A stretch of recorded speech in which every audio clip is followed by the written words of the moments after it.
This is your life, this the New London Theatre, and in a moment I hope this stage will be filled with some of the most fascinating people it's been my fortune to meet. Right now, we're counting down the seconds to what I hope will be the climax of months of careful planning and thousands of miles of traveling to bring you a real cracker of a Christmas story.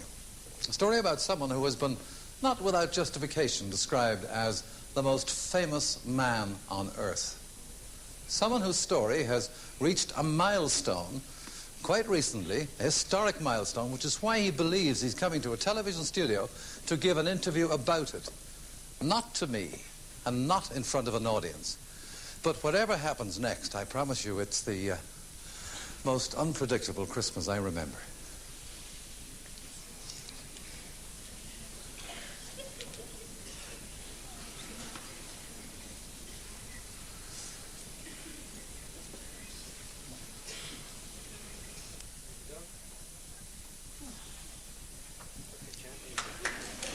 Get straight in. Hello, champ, and a very special welcome to your second favorite city of London. For what I can say is a three-time champion of the world, tonight's Muhammad Ali. This is your life. Go on. Come on down the stage. Just go on to the man. We've got some lovely surprises for you. Very promising. Really enjoyed it.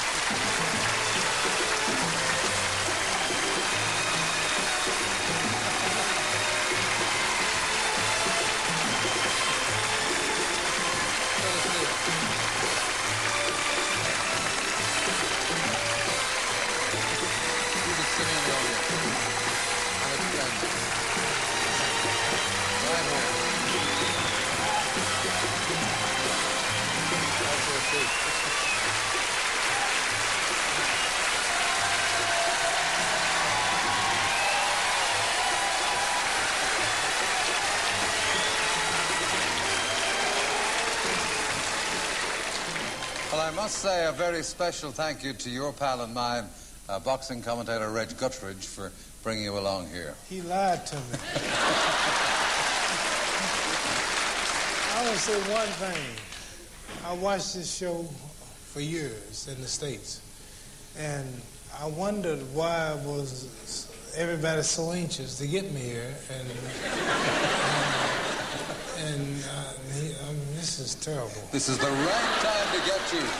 Muhammad Ali, this is your life, and there could be no more appropriate time for me to say that as we reach the end of a year which has seen you fight your way into history by becoming the first man to win the World Heavyweight Championship 3 times over.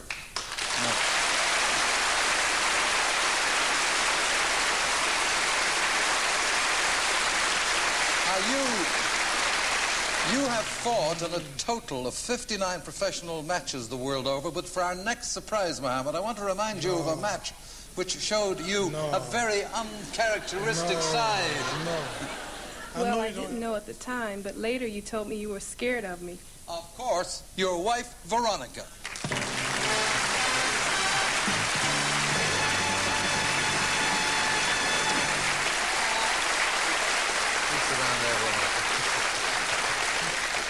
Veronica, how did you find out he was scared of you? Well, we met when he was in Salt Lake City doing an exhibition, and when I met him, he didn't say anything, and usually he grabs and hugs people like he still does now. But later when I got to know him, he told me that that's why he wouldn't say anything, because he was afraid. Well, it's not easy to contemplate a speechless Muhammad Ali, because the fact that you're... Beautiful women just frighten most men.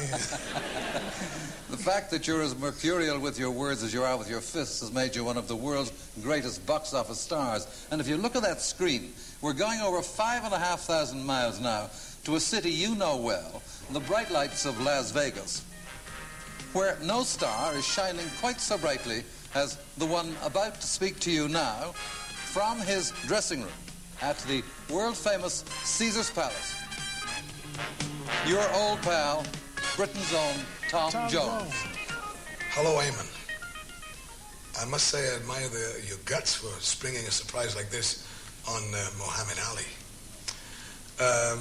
Muhammad, I wonder if the This is the surprise show. is as big as the one you got from Henry Cooper's left hand in 1963. Putting all jokes aside, I'm sitting here in Las Vegas in the dressing room between shows, and as you know, anybody can pop in from time to time, like the time I think it was about 10 years ago in the Latin Casino in Cherry Hill, New Jersey. Knocked him at the door, I looked up, and you were standing there. And we've been friends ever since. We've had a chance to talk together from time to time. I must admit, I like this setup tonight because I can talk to you and you can't interrupt me. You know, boxing is the only sport that I really like. I've always enjoyed boxing, and I don't think anybody would argue with me that you are the greatest boxer of all time. Not only a boxer, I think one of the greatest entertainers. But speaking of entertainers, I remember the time when you made a record, I should say, of a song called Stand By Me. Well, I would just like to say this. I won't go into boxing if you stay away from singing. You know, this is a switch. I'm over here in Las Vegas, you were there in London, and I hope you're having a great time in my country. The only thing is, I wish I was there to enjoy it with you. But I'll see you soon. Oh, and by the way, be gentle with Eamon. Thank you, Tom Jones, and nice to know you care. Well, Muhammad Ali, this is your life, and I still don't believe this. you were born here at the General Hospital in Louisville, Kentucky, at 6:35 p.m. precisely on January the 17th, 1942, tipping the scales at 6 pounds 7 ounces. Your father's a sign writer, and you're named after him, Cassius Marcellus Clay. Family home is here at 1121 West Oak Street. And it's there one day when you're only 18 months old, you show the first indication of things to come. You're swinging your arms as babies do. And that's when my baby boy's left hand knocked my front tooth right out. From Louisville to surprise you, who else but your mother, Mrs. Odessa Clay, and your father, Cassius.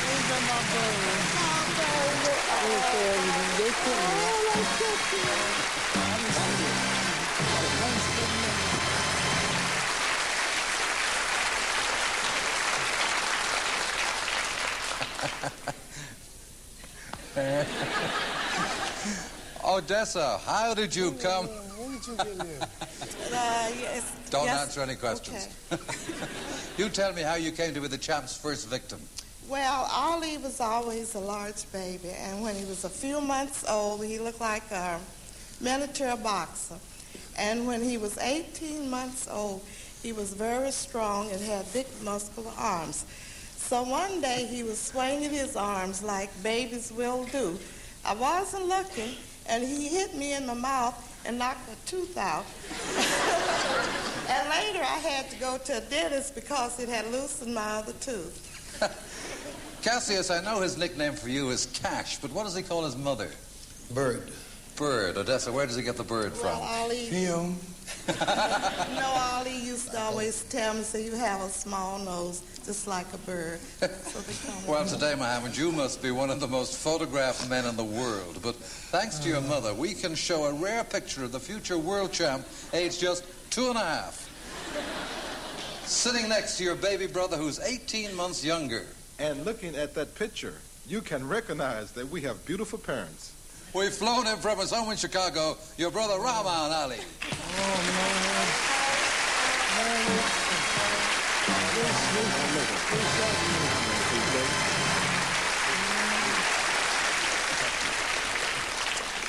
Now, being so close as you are in age, you've been great pals since you were kids, eh? That's right. We always have did things together in life, and Muhammad always predicted from a small boy that he would be the world's heavyweight champion.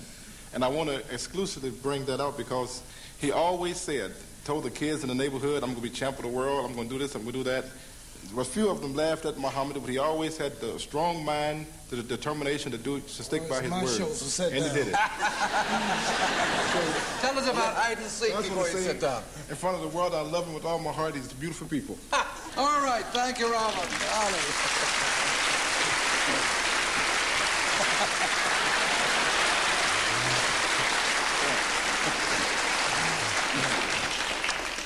Well, Muhammad, I know that hometown of yours has a great place in your affections.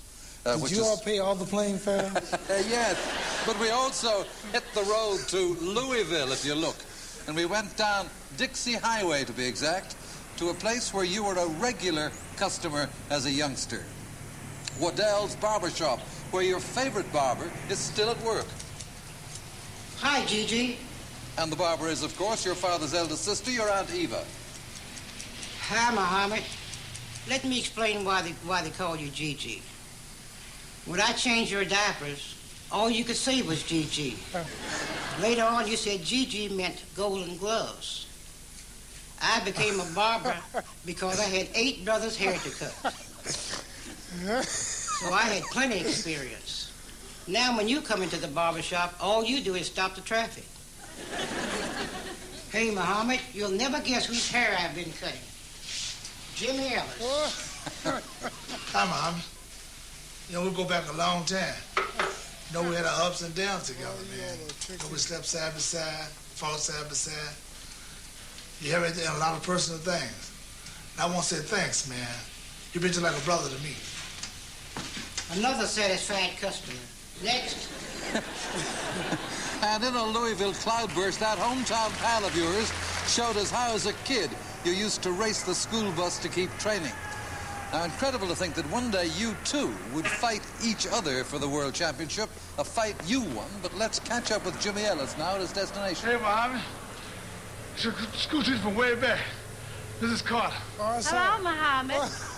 You remember your old school, Virginia Avenue School? How did you come in? I remember you. Muhammad, it was in this very room that I taught you when you were 8 years old in the 3rd grade. And you sat in this seat where Don Tavis is sitting now. He is somewhat like you. I remember when you were at that age. I reprimanded you one day because you didn't follow directions. And when I reprimanded you, your classmates answered, Miss Carter, did you ever see him fight? And then I answered, fight? Who has ever done anything with fighting? But now I laugh about that because since I've left the classroom, I've directed the YWCA, and I sent for you to make a speech. You not only made the speech, you brought me $10,000 for the drive and wrote the check right there. Now many boys and girls are happy because of the $10,000 that you gave. So fighting did do something for you. Muhammad, the kids have a message for you.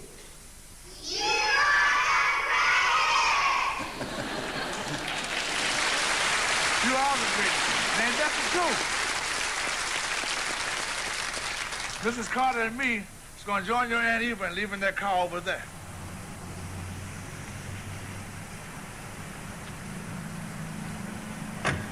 And boy, are you in for a shock. From Louisville Airport, they flew right here to London. Your Aunt Eva, your former schoolmistress, Mrs. Gladys Carter, Miss Carter, and just a little drier, your old pal, Jimmy Ellis.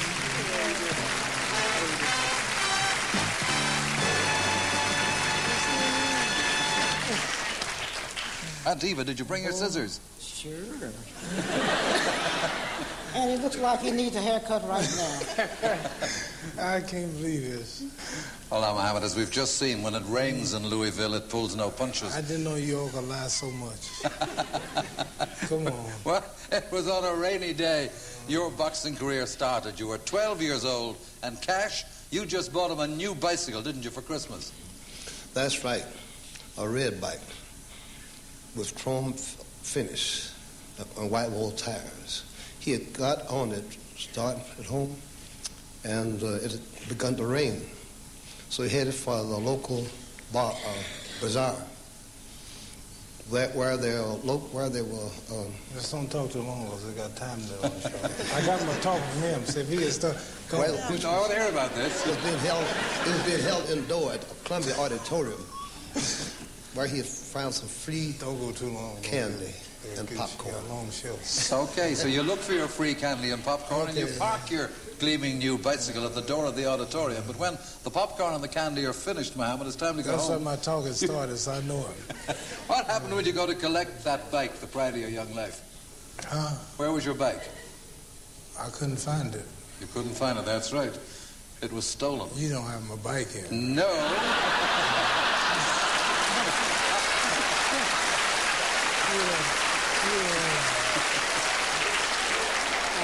I know But you didn't find the bike. you did report the theft to a policeman. Joe Martin, he's not here either. Well, I know that you when you tell that policeman what you're going to do to whoever stole that treasured Christmas gift from your father. You said I'm going to whip him. And I said before that, you better learn to fight. Oh, that's a Yes, tape. that same policeman That's from a tape. 24 years He's ago. not Now retired Louisville police officer, Joe Martin.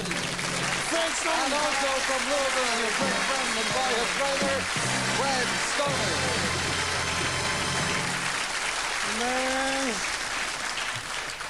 Well, now, Joe, he'd come to the right man to complain about his bike, because in your spare time, you ran a boxing gym in those days. That's true. And he was very enthused about boxing at that time. And I had a show on television every week, Amateur Boxing, Tomorrow's Champions. And it wasn't but a short time I put him on that show, and that was his first boxing match, was on television. In Louisville, Tell you something funny. There you are, Muhammad. I have a picture of you. What? That's when you made you stepped in front of the cameras for the first time. What were you going to tell me? Why'd you show that picture? No, he had a boxing show, and he was a trainer too. It was in those days, the integration hadn't taken place, and black people didn't quite have the opportunity they got now. So he had the championship show, and he trained fighters more physically than he did. And I would always train at 6 o'clock at his gym and sneak to his gym at 8 o'clock to really learn more about boxing. And then, because in the Golden Gloves, a lot of his boys would beat his boys, and I thought he was the better trainer, so I would sneak down and learn how to do it. He taught me the jabs, he taught me hooks, and both of them together made me who I am today. Fred, tell me. So since you surprised me, I must tell you the surprise. I never told you this, but I always sneaked to his gym. See, because he had the complexion and the connection to get the protection. Fred Stoner, if he let you get a word in edgeways, will you tell me why is it you think the champ here has managed to keep his boyhood good looks? Well, in the early parts of his training, we concentrated on teaching him how to not stand still and be hit, to keep moving in and out and to right and left. And, well, look at him. It's paid off. And he's still a thrill. But tell me now, tell me, Joe, Ali was asking me, you didn't by any chance find the bicycle, did you? I can't believe Never it. have found it yet, but we will eventually. Thank you very much, Joe Martin and Fred Stoner.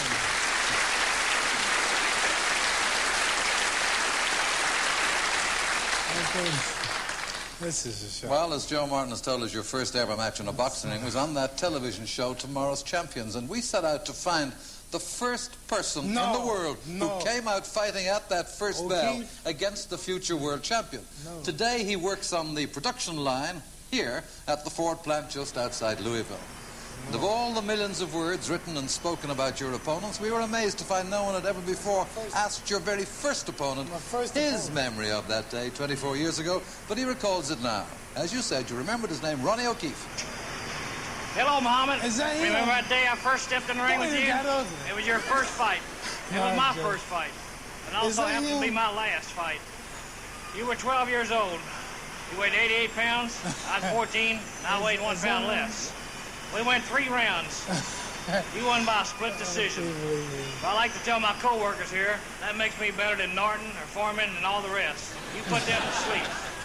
It'll walk me up to the fact that in the fight game, I'd never be in the same league with you. But I have no regrets.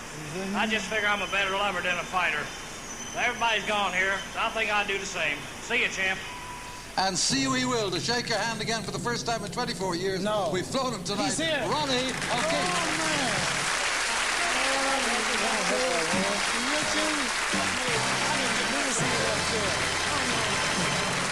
Was that you?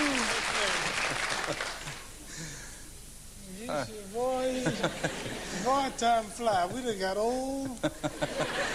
You don't look nothing like you used to. Jimmy Ellis, you and Muhammad were matched on that first night.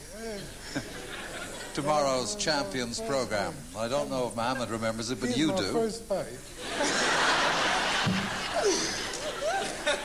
That made you famous too, didn't it? You the first man that fought Muhammad Ali. Ain't that something? Okay, what's your... Thank you, sir. We were just talking, Jimmy and I actually, about that program, Tomorrow's Champions. And the two of you were matched for a purse of $4 each, Jimmy, but the fight never took place. Why was that? Oh, because at that time, I didn't weigh enough.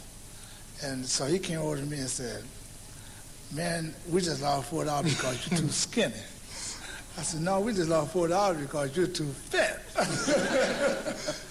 Well done. Well, constant training and sheer determination to be the best put you high in the amateur championships as a teenager, winning 6 Kentucky Golden Gloves championships and 2 National Golden Gloves finals. And one day, nearly 20 years ago, you read in the newspapers that one of America's top fight trainers is visiting Louisville. When high school's over for the day, age just 17, you dash to the hotel where he's staying and telephone his room from the lobby. And you said, I got to talk to you on account of going to be the next heavyweight champion of the world. Today, his name's inseparable from yours, that legendary figure of the fight game, your trainer and great friend. We've flown him from Miami, Angelo Dundee. How you doing? This is your man surprise. Look at all this, man. Angelo, what did you do when you got that call? Well, I'll tell you, he came on like gangbusters. Can I tell you just what I said? Yeah, well, he said, my name is Cassius Marcellus Clay Jr. I'm the Golden Glove champion of Louisville, Kentucky. I won the Pan American Games. I'm going to be Olympic champion. I'm Purdy, and I want to talk to you. All times, right? Right? So he come up and, what else could I do? The TV program stunk, so he came up and I started talking to him. But I'll tell you, it's been a great feeling to be with this guy because it's a misconception of Muhammad. Everybody says, my God, he must be tough to get along with. Easiest fighter I ever trained. Never had a problem. We never had one argument. It's dynamite. And it's been this way from the beginning. And let me tell you something. It's a great, great feeling to be, be involved with a living legend like you, Muhammad. And I mean that sincerely because you are the greatest. Also, one thing else. Every time a fighter would come up in the gymnasium, you would bust down that room door. You'd bust it down 12 times to try to psych out a guy. Do me a favor, buy me a door for Christmas. Thank you, Angelo Dundee.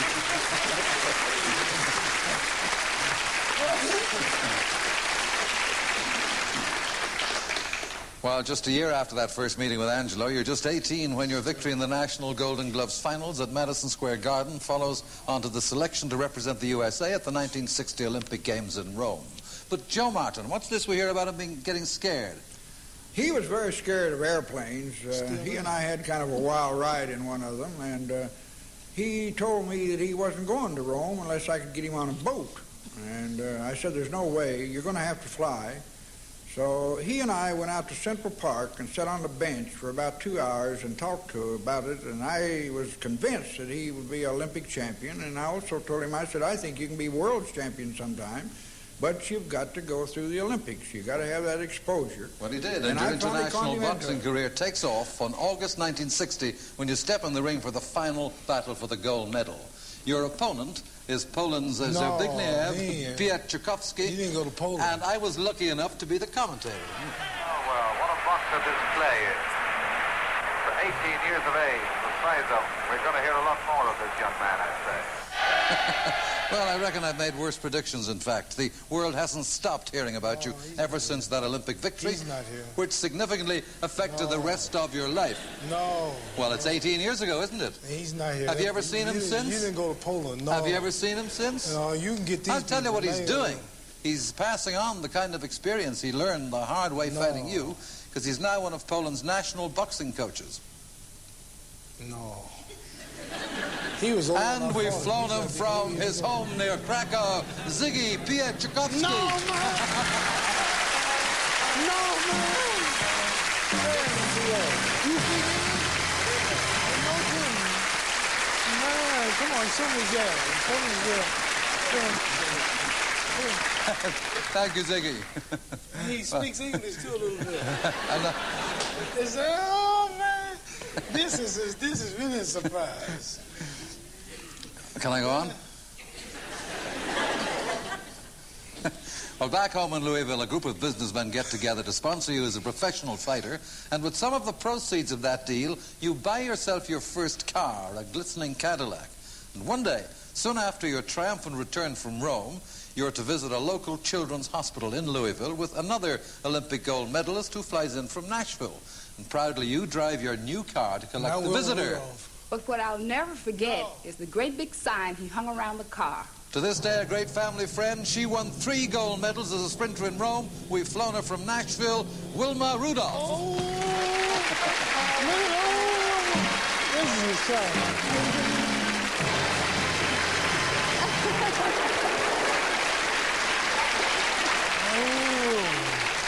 Wilma.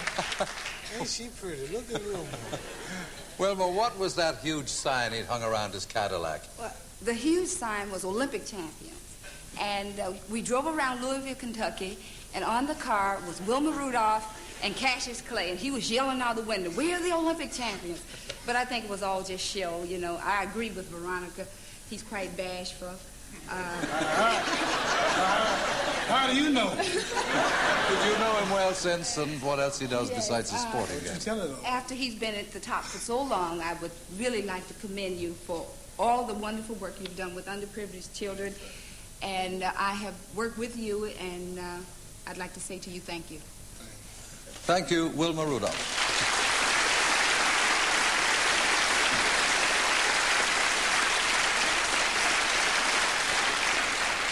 Well, just 4 years after turning professional, you fulfilled the... Say one thing. Yes, sir. I had a lot of money. I've had many surprises. I'm at the stage now where it's hard to surprise me, to show me anything, to excite me, because I've had it all. I feel like a little bitty boy now, just getting a new toy for Christmas.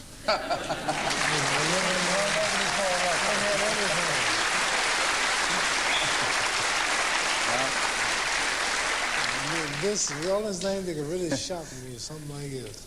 Well, let me just go on and tell you that youthful prophecy you gave Angelo Dundee there in that Louisville hotel room nearly 20 years ago, you fulfill it, of course. The date, February the 25th, 1964, and this is how you took the world heavyweight crown from the reigning champion, the late Sonny Liston.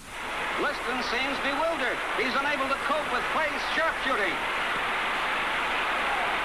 The champion has taken a terrible head beating from this marvelous young boxing master.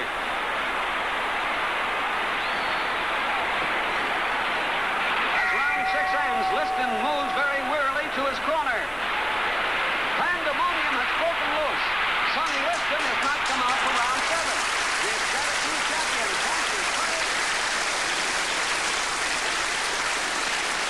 Well, Muhammad, that inimitable style of yours has challenged the descriptive talents of writers and commentators the world over. But a phrase you'll always be remembered by came from an unexpected source. I still say it to this day, champ. He floats like a butterfly and he stings like a bee. He's been in your corner for 14 years and 44 fights, floating in from New York, Drew Bundini Brown.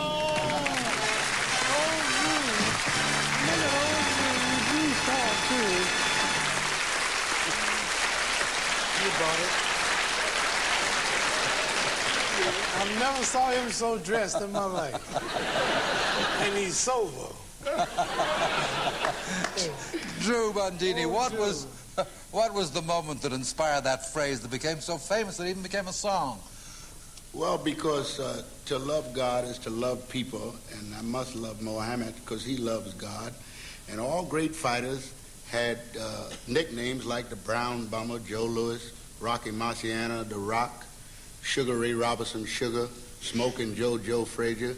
And he was doing road work, and I was talking to God as I do, not with my mouth, but with my mind. And I was asking God, what was his nickname?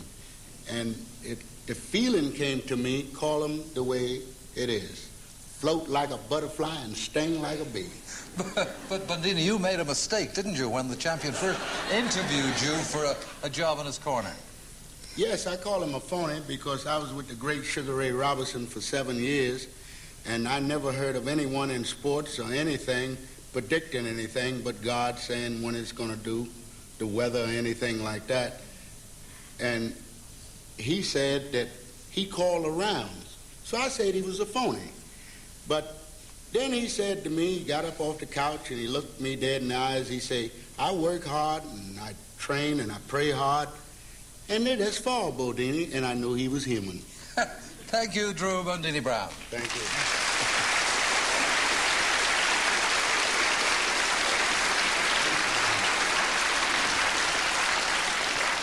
Well, Mohammed, you've a lot of tactical secrets for inside the ring, but outside the ring, we didn't know you had a secret call sign. It goes like this. He was best man at your wedding. You were best man at his. We flew him from his Vegas Hollywood photographer, Howard Bingham.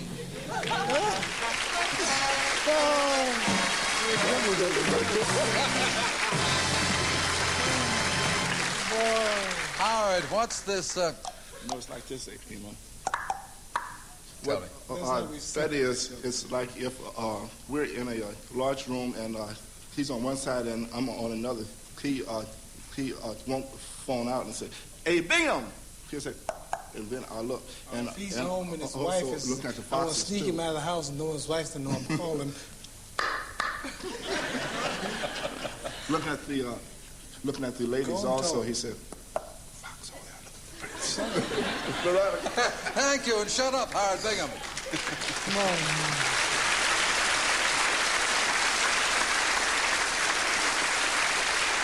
Well, in 1966, you travelled to London to defend your world championship against the reigning British and European champion, who'd given you something to remember him by in your first meeting in 1963, as Tom Jones mentioned earlier.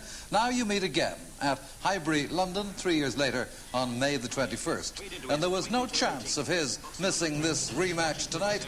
Britain's own former champion, Henry Cooper. No.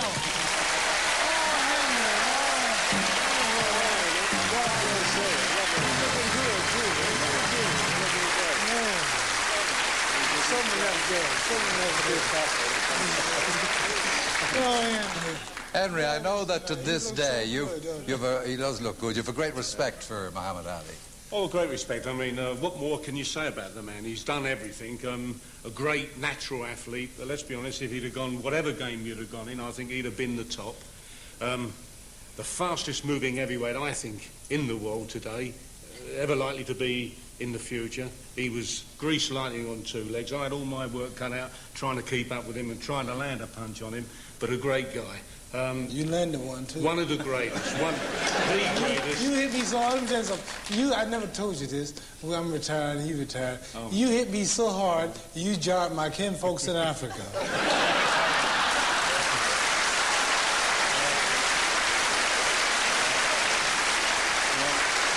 To be honest, have a look at him. He's not a bad-looking fellow as well, is he? Can't be bad. You don't look so bad yourself. Thank you, Henry Cooper.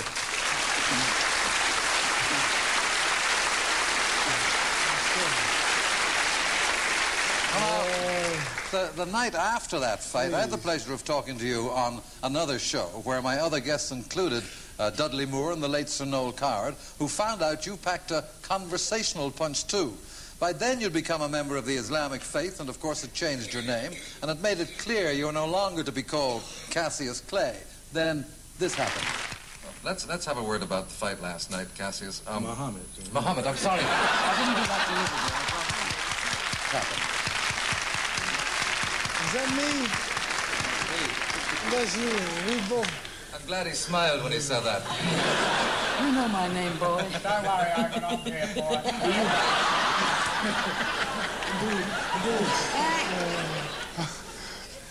You remember that? Yeah, I almost hit you that day.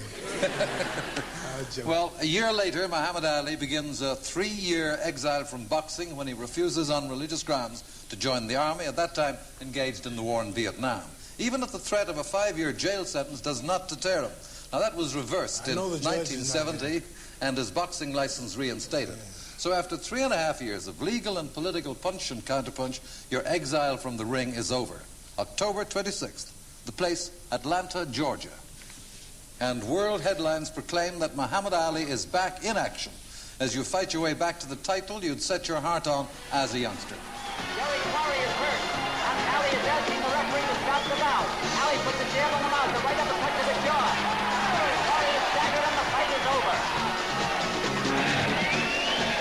Ali goes into a front, takes the left hand high on the head. Ali drives the right over the head, drives the right to the head. A left on the chin thrown by Muhammad Ali, and raising right to the jaw. A left and a right to the head. Bob Foster, the light heavyweight champion. Ali feigns being hurt, puts the jab on the mouth. Foster sticks out a jab, takes a grazing right, a left uppercut to the jaw. Foster is down and maybe out. Ali is finding shows. Bugner is a tough customer. Bugner backs to the rope, both hands to the head by Ali. Bugner hooks the left that goes over the head, drives Ali into the ropes and holds him there. Norton moves into Ali, driving both hands to the body, and the referee gets him out of a clinch. At long range, Norton feints the left hand, puts the jab on the mouth. And of course, you went into the record books on September the 15th this year by beating Leon Spinks to become, as I said, the only man to win the world heavyweight title 3 times. Now, instead of resting, you go straight into making the film Freedom Road. Muhammad Ali, actor, playing the part of a former slave who becomes America's first black senator. But on the subject of acting, if you look at that screen, an international film star friend of yours recalls a film you made with him in 1962, Requiem for a Heavyweight, and remembers stepping into the ring with you for a fight sequence in that film. From Hollywood now, Anthony Quinn. Young man, I want to say that to me, you're one of the greatest athletes that's ever lived. But now I understand that you're coming into my field. Now, I want to warn you, and you be careful. Last time you knocked me out in 8 rounds. This time, I'm going to go the full 15 with you, okay? I wish I were there with you tonight. You deserve everything and all the kudos that are thrown at you. You're one of the greatest, really. Thank you, Anthony Quinn.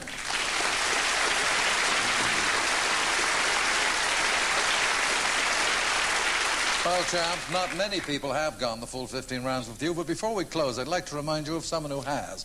Just as he promised he would one August day in 1970, during your exile from the ring, when he gave you a lift in a car from Philadelphia to New York, and when he pulls up on 42nd Street, a crowd starts to gather. And I said, hey, man, you better get out of my car. Not Because Joe people Frazier. might think you and I are good pals. You've described him as the fighter you most admire, your old adversary. We've flown him from Philadelphia. Not Joe Frazier. Smoking Joe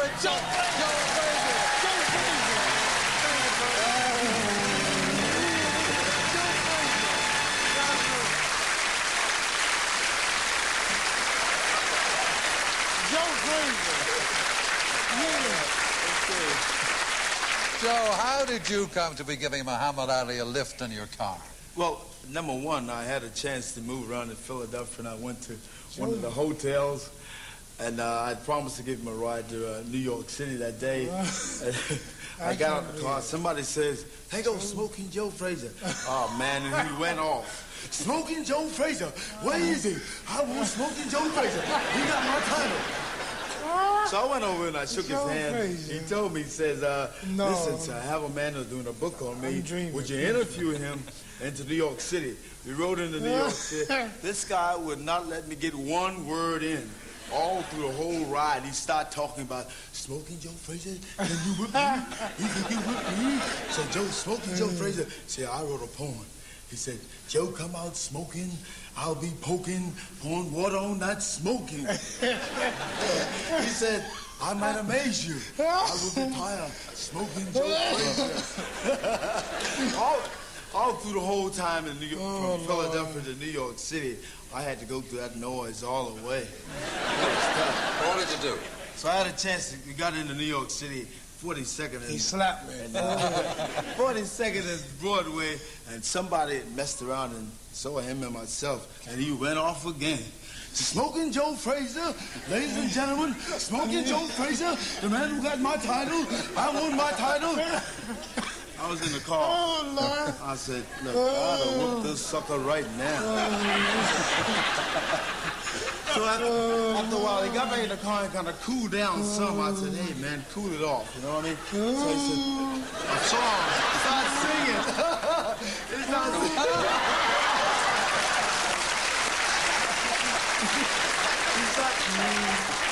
I can't believe it. Ladies and gentlemen, a great guy.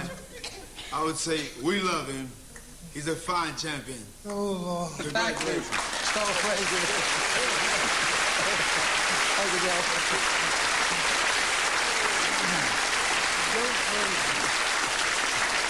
Joe Frazier. I'll say one thing. I might see how you got the other people. How did you get Joe Frazier here? My man, Joe Frazier. I want you to listen to this, Muhammad. As a boy, you worship one particular... I am, just about. But I want to remind you of one particular boxing hero who later in life you got to know and who sadly cannot be here because, as you know, he recently underwent massive heart surgery which has affected his powers of speech. But such is his high regard for you that here, in his home in Las Vegas, all the bravery that went into winning of those trophies went into this brief greeting to you. Hello, Muhammad. When you were a little boy, you just watched me on television. Now I enjoy watching you on television. But I'm sorry I couldn't be with you. The Brown Bomber himself, the great Joe Louis. Listen, thank you, Joe Louis. A fighter still. And there, Muhammad Ali, we come to the end of our Christmas surprise package, except for one thing. Well, two, actually. With Veronica's consent, they're not, as you thought, tucked up in bed just yet. They're here with their nanny, your children, Hannah, age 2, and Layla, nearly 1.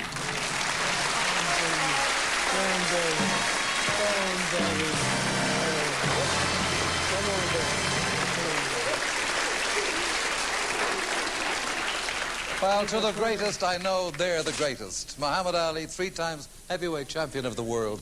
This is your life. Thank you.